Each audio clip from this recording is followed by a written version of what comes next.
have in 1849. What were you doing under my bunk? What do you think? Now, this is very interesting because this appears to be a printout from a very particular website, an absolute abuse of the Asylum Tour Bus internet, which we also totally have in 1849. Now, this appears to be downloaded from a website by the name of www.fanfiction.com.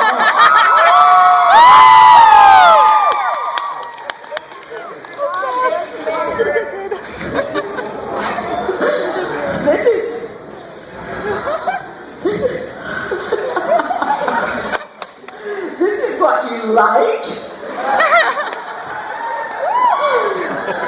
If only I know.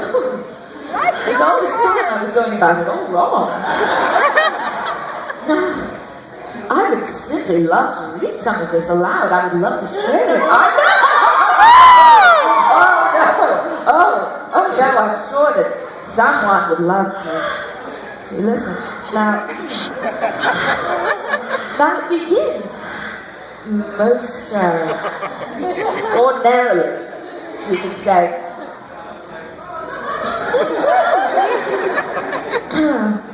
That part comes later, look. It begins quite simply enough. It was a cold and lonely night, original, in the asylum in the year 1839.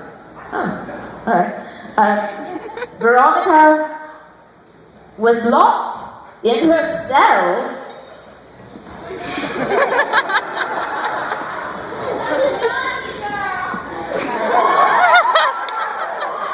This is fantastic because now I know how to get rid of Veronica. She was locked in her cell. There she was. Veronica was locked in her cell, cold and lonely, shivering, aching for warmth. I think she's already warm. That's aching. Aching for warmth and comfort. Suddenly, she heard footsteps coming from down the hall. These footsteps came closer and closer and closer and closer and closer and still closer. It was Emilie.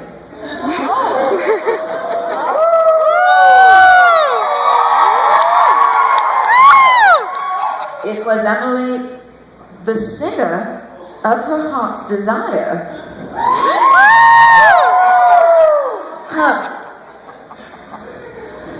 Veronica gasped. So surprised was she at this chance encounter with her lady love. It was all that she could do to stand upright, and so she didn't. Falling to the floor, she rolled from her cell. She rolled quickly to the front of the stage. Then, having rolled to the front of the stage, she then rolled off the stage into a pit of writhing snakes. She must be saved.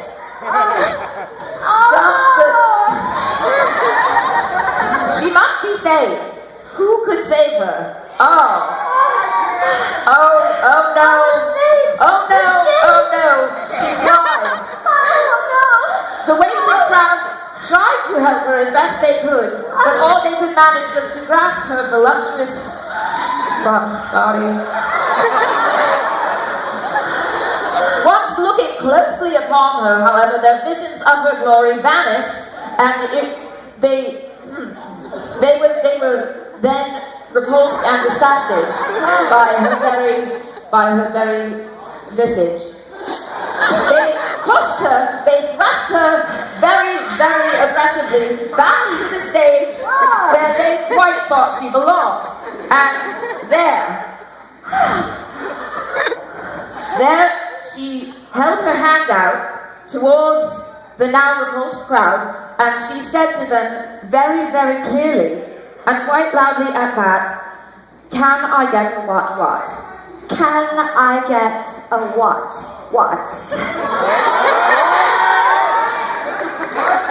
Wow. 1839, really. All right. Oh well, Jane Eyre, this is not. So, the singer, clearly pleasured by this, she raised her eyebrows, showing to all that she has never had Botox, because she could never otherwise do such a thing. Her skin is naturally magnificent due to all of the white tea that she drinks all day long, and she recommends that all of you do the same. She in fact sells it at her merch stand, I do believe, and would very much appreciate if you were to drink some. Seriously though, it's only because it's good for you. She doesn't get to keep any money at all.